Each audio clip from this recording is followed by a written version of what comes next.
Seguimos con mucho más análisis y, por supuesto, ya que nos estamos acercando a la recta final del año, tenemos que hacer un balance, ¿no?, de cómo ha ido este año. Sobre todo, ahora nos vamos a centrar en clave de renta variable, en clave bursátil, y empezamos a mirar ya a 2023. Lo estamos mirando tímidamente, porque después de la trilogía que hemos experimentado este principio de años 20, pues desde luego ya no sabemos a qué cisnes negros podemos enfrentarnos el año que viene. Bueno, vamos a intentar desgranar algunas de las principales claves, principales referencias que tenemos que tener en mente ahora de cara a los próximos meses. Y saludo a Xavier Brun, es responsable de renta variable europea en TREA Asset Management. Xavier, muchas gracias por acompañarnos. Gracias a vosotros. Bueno, decíamos, ¿no?, fuera de cámaras, es muy difícil ahora mismo plantear una fotografía general del mercado porque tenemos aquí muchas variables, muchos frentes abiertos, bancos centrales, con el objetivo claro de afrontar la inflación, perspectivas de recesión de cara a 2023, crisis energética, el shock que está suponiendo ante el conflicto bélico. Muchos frentes y, claro, decimos, bueno, por acotar un poquito, vamos a centrarnos un poco, ¿no?, en este último plazo ya de 2022 para hacer un poco balanceo de qué podemos esperar, ¿no?, ahora de cara a los próximos meses. Situación así más inmediata, ¿no?, teniendo todos estos frentes, ¿cómo lo estáis viendo desde TREA? Bueno, tú lo has mencionado, hay muchos ingredientes, entre los cuales podemos decir que es la crisis energética, la crisis china, porque recordemos que son 1.500 millones de personas sobre 8.000 millones y todos están, vamos a decir, parados, y el problema de suministros, que aunque digan que se han solucionado, hablas con las compañías y dicen, bueno, todavía quedan unos trimestres. Entonces, todos esos ingredientes se ponen en la coctelera y te dan una situación en la cual hay inflación y con un poco crecimiento. ¿Qué es lo que esperamos a futuro? Pues al final esperamos que la inflación vaya disminuyendo, pero disminuirá no porque haya mejorado muchas variables, sino porque hay un enfriamiento de la economía. Entonces, ese enfriamiento de la economía, principalmente provocado por la situación de China, pues esto al final lo que permite es una reducción de la inflación, gracias en parte o en gran medida a la reducción de las materias primas, ¿no? Entonces, la reducción de las materias primas soluciona el problema energético en Europa y el problema de las inflaciones tanto en Europa como en Estados Unidos. ¿Lo soluciona del todo? No, no lo soluciona del todo. Y aquí es donde cabe o hemos de poner el foco en cuanto al análisis, ¿no? Entonces, eso es donde nos tenemos que focalizar. Sí, además hemos escuchado, ¿no?, al Banco Central Europeo ya hablar directamente y abiertamente al fin de recesión. Sí que es cierto que en su escenario central mantienen una recesión más suave, corta.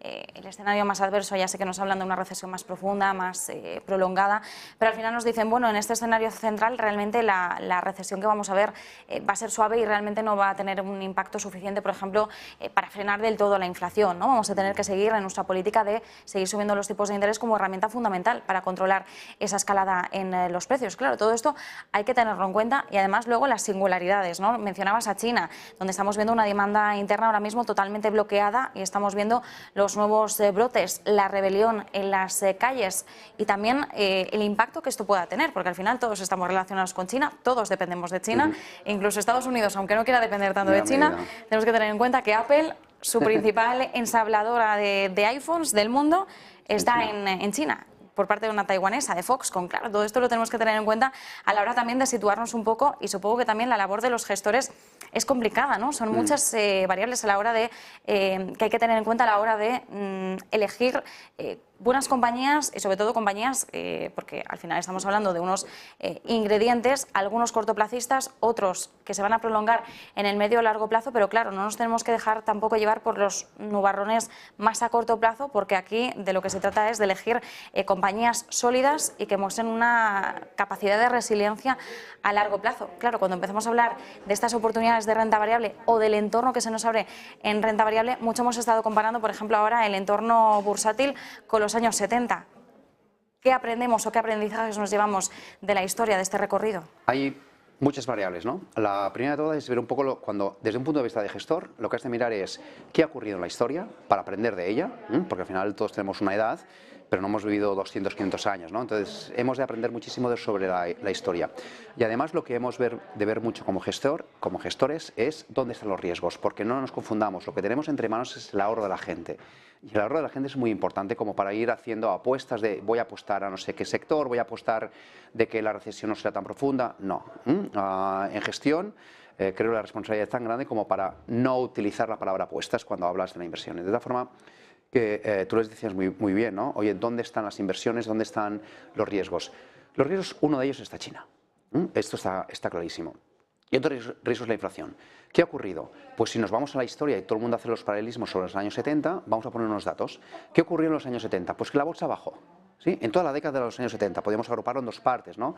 Los 5 primeros años, los 5 segundos años, donde más o menos se repitió. Pues bien, la bolsa no hizo prácticamente nada.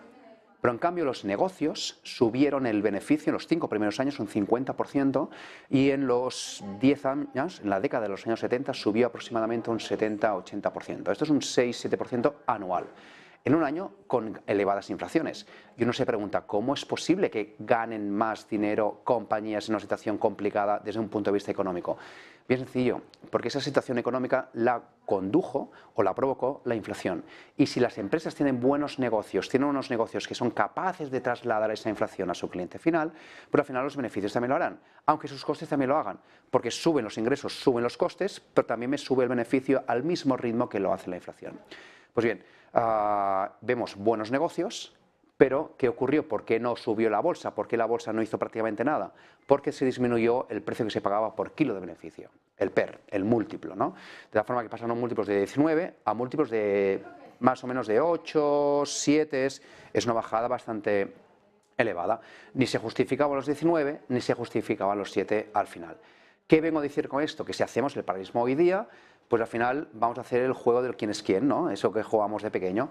Pues compañías capaces de trasladar la inflación a sus clientes, compañías capaces de absorber esos costes inflacionarios sin perjudicar la línea de beneficios. Pues bueno, pues hemos visto estos 2 últimos trimestres compañías que así lo han hecho. Por ejemplo, compañías de alimentación. Pues un Nestlé, un Unilever, un L'Oréal, compañías de lujo, Louis Vuitton, un Kering, han sido capaces, estas juegan otra liga, ¿no? Pero han sido capaces de trasladar todos sus costes a su cliente final, algunas industriales.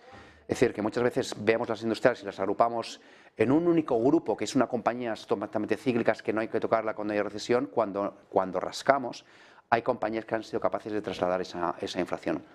Y suelen ser compañías con un corte, vamos a decir, de más de calidad, donde son algunas de ellas, vamos a decir, un pseudobono, donde al final, cuando suben los tipos de interés, el precio del bono disminuye y así lo han hecho esas compañías. Pero lo que ha bajado no han sido los beneficios de estas compañías, sino ha bajado el múltiplo. Pues hoy día nos encontramos compañías con una capacidad de trasladar, lo que decíamos, la inflación a sus clientes y a unos múltiplos bastante atractivos, incluso algunas de ellas con unos múltiplos de un solo dígito, que para este tipo de compañías no deja de ser nada bueno, ¿no? Hay que ser muy bueno. Y eso es lo que buscamos. Y volviendo un poco a lo que decíamos antes, lo que tenemos que tener en manos es el ahorro de la gente. Nosotros en Entrea eso lo valoramos, que tenemos grabado a fuego, ¿no? De tal forma que para ello deben de tener una cartera que sea resiliente en toda la situación económica, ¿no? Haya inflación, haya un riesgo de China, pero cuando esto desaparezca, que significa que dejen de inflaciones elevadas y China vuelva a la normalidad, pues al final las compañías ganarán mucho de más dinero y seguramente el múltiplo recuperará a niveles mucho más normalizados. Es cuestión de dar con las compañías que tengan esos fundamentales clave, ¿no?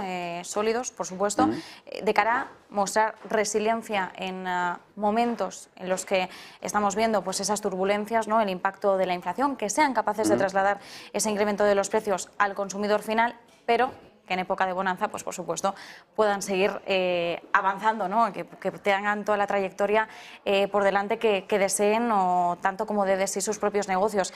Claro, estas serían, nos citabas además algunos casos, ¿no? L'Oréal, Unilever, Nestlé, empresas de lujo como Louis Vuitton, Kering.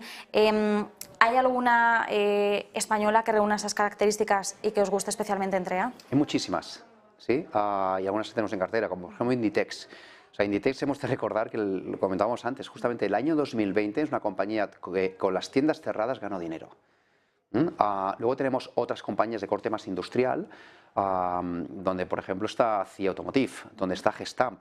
Para poner un ejemplo rápido, Pues la semana pasada justamente estuvimos hablando con ellos y decían que para hacer un Tesla tardas 10 horas en montarlo, desde que entra hasta que tal, 10 horas. Los coches de combustión interna, de hace 10 años, 15 años, tardaban 30 horas. ¿Sí? Ahora tardan unas 18 horas. Justamente hoy hemos estado con una compañía de fabricante de coches y nos ha dicho que tardaba 18 horas.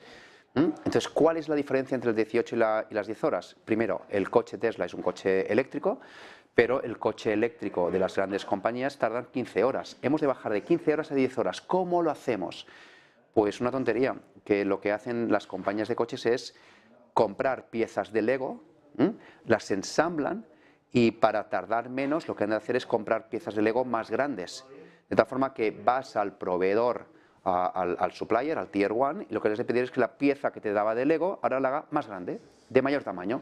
Como es de mayor tamaño, es mucho más porcentaje en tu coche, por lo que solo te has de ir a los mejores proveedores. ¿Y esto quién lo reúne? Pues por ejemplo Gestamp, como por ejemplo un CIE Automotive, que CIE Automotive, si uno analiza los ROEs de los 10 últimos años, que uno piensa, CIE Automotive, simplificándolo mucho, ¿no? Es el Amazon, ¿no?